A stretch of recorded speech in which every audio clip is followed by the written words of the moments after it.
Welcome to Financial Insider Weekly. I'm your host, Michael Gray, CPA. My guest today is a certified financial planner, David Beck.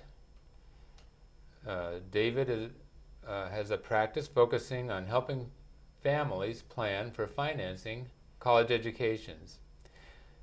He has his own financial planning company called Bay Area Planners.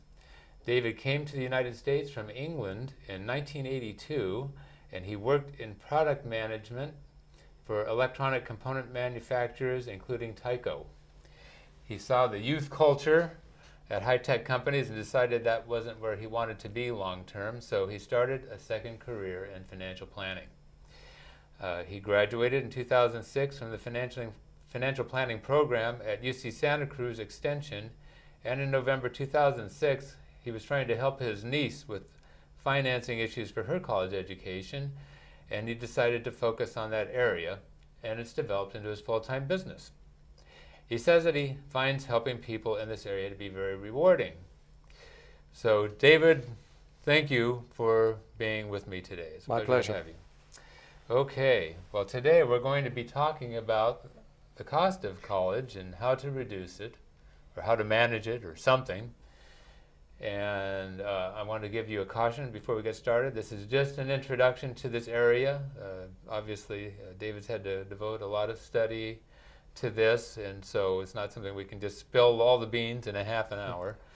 But help is available for further guidance. Okay, David, what is happening in the world of higher education today? Well, there's still an affordability issue, that's for sure. Maybe more so than ever before. Right. It's a bad economy, and a bad economy, people want to go back to educate themselves and get on to better jobs, retrain themselves, etc. So this puts some more pressure on the educational system. What happens is that you have more people applying for college, at the same time as you have states reducing their aid for college. So what this means is, in practical terms, that class sizes increase and fees increase. So there's definitely an affordability issue. Yuck. The second aspect to that is, as applications rise, the admissions officers at colleges have to deal with them differently. So the weighting of what they're looking for in a student has changed. And that has meant that student positioning becomes more important. So how they present themselves, if you will, yes, is a big issue. Okay. Yeah. All right. Well, we've had some news recently. So today is November 30th, 2010, as we are recording this show. So we've had news in the newspapers in the last couple of weeks that the University of California and California State University systems, David and I are in San Jose, California, they've announced more tuition price increases. And so maybe you can tell us a little bit about that and what it means in this whole picture of providing for education for our families. Yes, it's true. The state of California is reducing its grants to these two systems, and they are trying to have to make them up. What we see in the California state universities is that they are going to have another increase of about 5% in this coming spring of 2011, and then yet again in the fall for the year beginning the 2011-2012 year, another 10%. Jeez. That's 15%. 15.5% when you compound them, up to $5,800. When you look at it back over 5 years, it's a 76% increase. Sounds a lot of people are protesting, but it's still one of the cheapest education systems in the country, in the nation.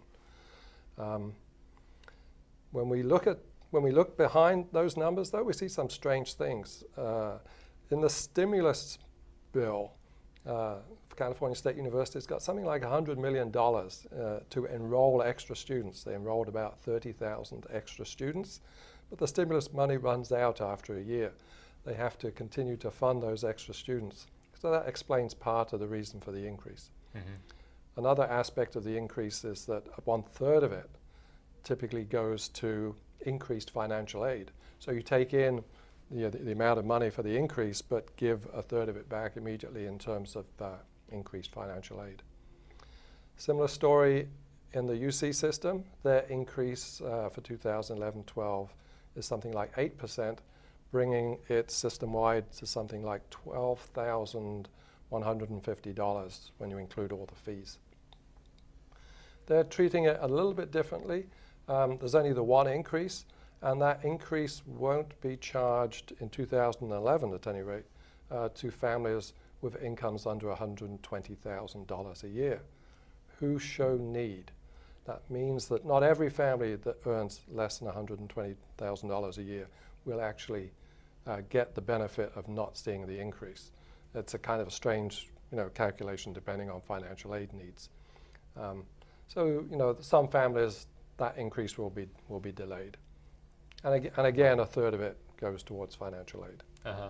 But so part of what you point out here, though, is that different income groups are going to be experiencing a little different fee increase, or whether it even applies to them or not. Yes, and when we look outside of the public education systems into the private colleges, we also see their fees still going up. But there's an interesting report, some work done by the College Board, said that I think it's over the last 5 years, tuition and fees have increased by 24%.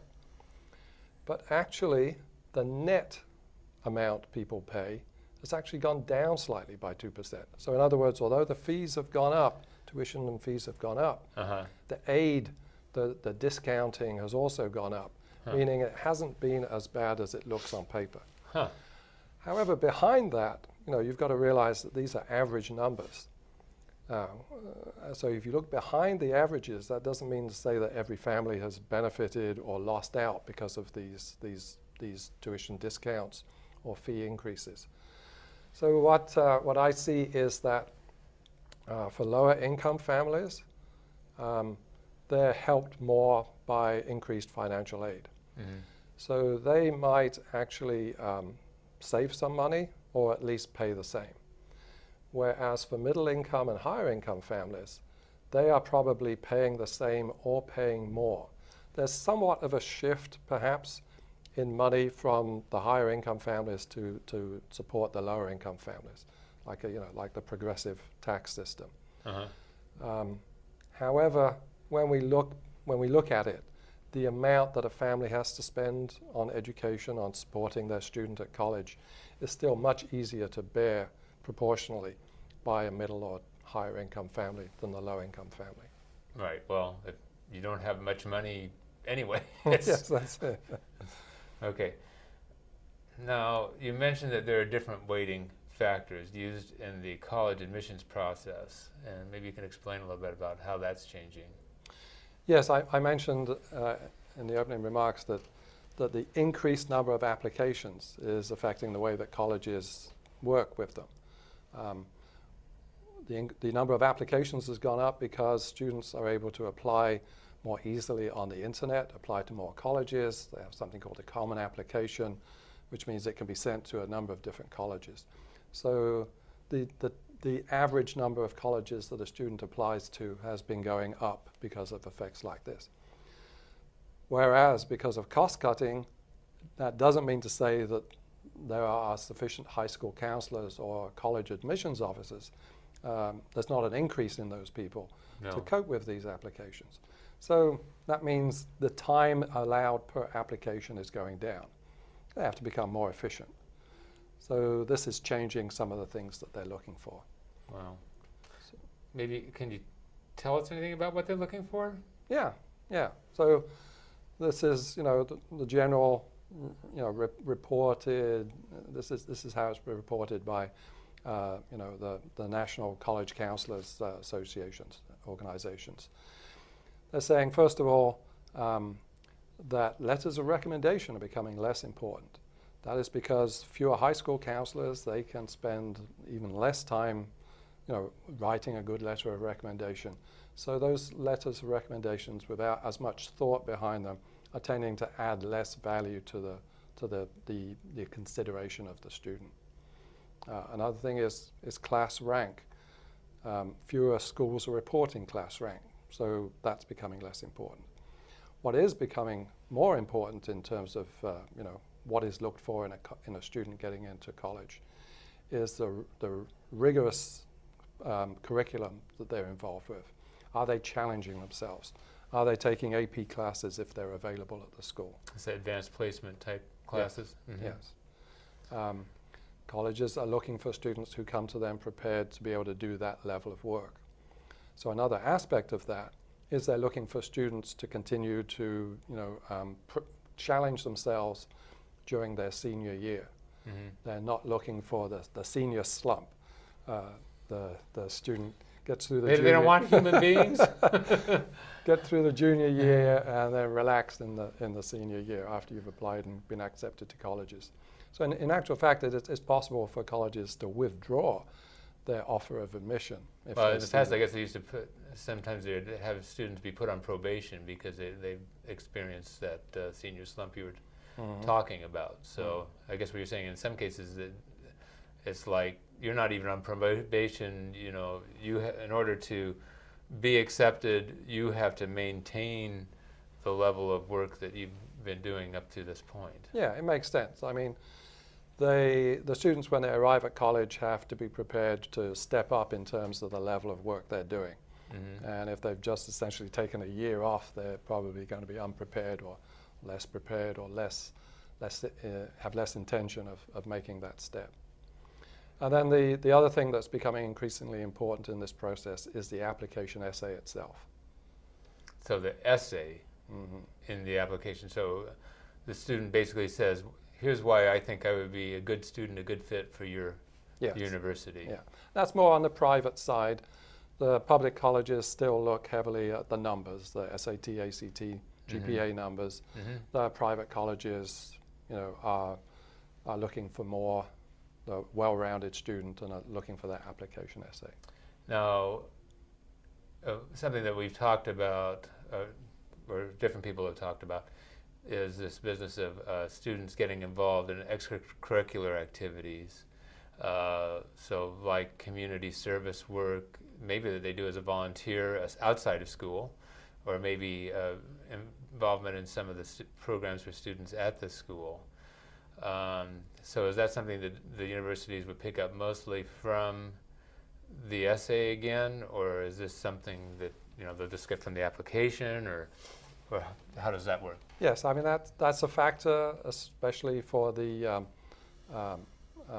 private colleges.